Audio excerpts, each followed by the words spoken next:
250, you don't have enough larvae to spend your money, so you'll slowly build up to 300. You can expand, and then you can keep adding on Zerglings, and if you see them go roach, then you can add on some more drones and all that good stuff. Anyways, it looks like the attack was pretty much thwarted, but Black here just morphed some more Banelings. I mean, I would say that you definitely do not want all your Zerglings as Banelings. You definitely want some Zerglings to protect them, because they are very, very vulnerable. At this point, you can pretty much just sacrifice one Zergling to one Baneling, as long as you don't, if you do it right. You don't even have to really macro all that hard. You can just sacrifice 1 to 1. So that's really not the best of the trade for those Banelings, because Banelings cost more than one Zergling, obviously, since they cost the standard Zergling amount plus I think it's 25 gas, 25 minerals, and that's I guess it's 50 minerals, 25 gas per one Baneling. And, I mean, that doesn't sound like a lot, but it's more than one Zergling, so one Zergling just being 25 minerals. Anyways, looks like the Zerglings coming in here to attack. Looks like they're possibly going to be picking up that Spine Crawl before it even hatches, and it just hatches as it goes down. But looks like the Banelings are in here now. When we could have exploded on those Zerglings, not going to, just going to go straight for the drones here. And this is going to be it. Oh, that is game. That was just way too many roasted drones there. And Walu is in a lot of shit. he's about to die here. Black even expanding behind this, doing that good play. Just having a lot of good drones survive that initial attack from Walu. Walu just losing too many guys to his defense there. And, well, it looks like Pink is not going to give up quite yet. Well, it looks like he's going to lose that drone. And the Zergling's going in there, collecting off another drone, I believe. He's going to go for that he does get the Spine Crawler. It's going to say Baneling Nest. Obviously, it's not a Baneling Nest, it's a Spine Crawler. But he did get it. It looks like, okay, where is he morphing these Banelings? They appear to just come out of the ground here, or out of nowhere. Possibly just hiding in the shroud there. And Walu just switching the roaches, just not at the right time. That's how Zerg against Zerg is. You really got to have enough guys to defend, and at the same time, then you can tech. You can't really have no guys and expect to just be safe while you're getting up a roach warren and just get roaches afterwards. You have to have a bunch of guys to defend. Like 1 or 2 Spine Crawlers is not going to do it. As you just saw, Black just got in there, did a ton of damage. So you just got to be really careful when you go tech. Got to be careful when you add on drones, and that's really what Zerg against Zerg is all about, just making really good decisions like that. So that actually helps you make maybe better decisions in other matchups as well, because then it just puts you in that frame of mind to think about it. Anyways, looks like the roaches are going to be, well, they were blocking the ramp here. Looks like Black might, I was just going to say, if he's going to go up the ramp, he should do it right now, because those roaches just came off, and it looks like Walu going to be giving the GG. Just not enough there for him to defend anymore. Just losing too many drones after that attack and all that. So, KSX Izamu, that might be an I. Is it Izamu or Lizamu? I'm not really sure, but doing a good job there, being able to defend that.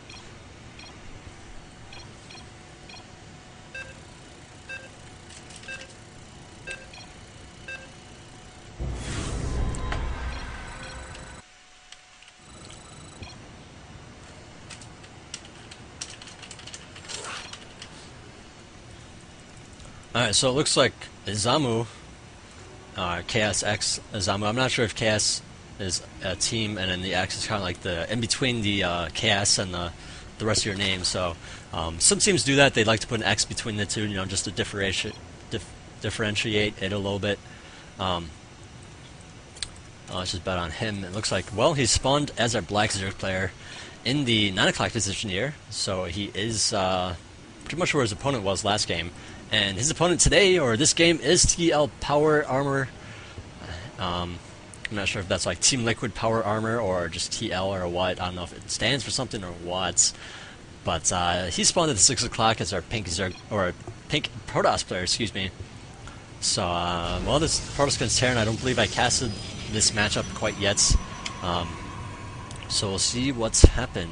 Actually, I probably did in the other game, the other Obs game. I think I was talking about the wall off here, and actually in this position, it looks like it's not very easy to do that.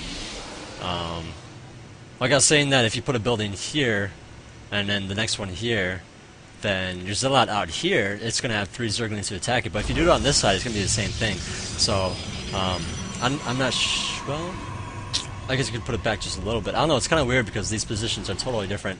Might actually just be a map flaw.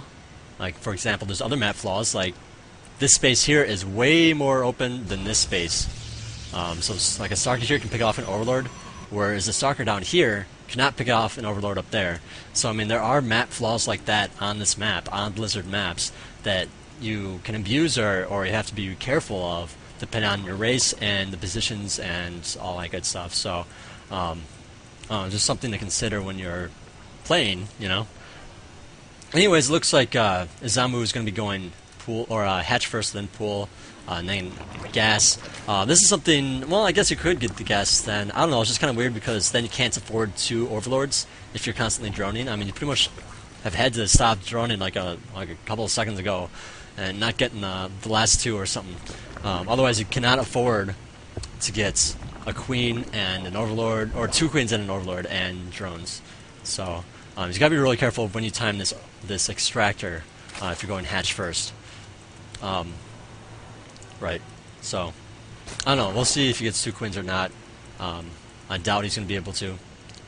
But anyways, looks like power armor gonna just scout around with this probe. I believe he checked the Zerg base and then now he's coming back. This overlord checking where Protoss is and coming back as well. So, well, looks like another gateway, cybernetic core. Pretty standard stuff so far. It has not taken the second gas, so I mean it's pretty much possibly going to be a 4-gate. I don't know. That's pretty much, you need a second gas at like this time, unless you're going to 4-gate. I don't know, because if you, as Protoss, I mean, if you have just 1 gas, you can't really afford Stargate very well. You can't really afford a lot of sentries very well, so a 3-gate expand is not really all that easy to do. And I mean, you can't afford a fast robo, you can't afford a lot of things. So I mean, I believe this is probably going to be a 4-gate. Nope, it's going to be a robo indeed. And I guess he's just not choosing to, let's look at his money. Yeah, I mean, he doesn't have enough money to really crank out an extra guy or add on more gateways and whatnot. So, I don't know. I guess it does work out in this build, just going to 2-gate robo instead of a 3-gate robo or something like that. So, looks like it's pretty much going to be okay. I'm sorry, I totally forgot to check to see if, well, looks like he's getting the speed now. I just forgot to check to see if he could afford that second queen, you know, at the same time. Looks like not, well, looks like it is kind of evenly timed. I'm not sure if he was supply blocked at all during all that, but looks like he's okay now. Oh man, my voice is like super dry now.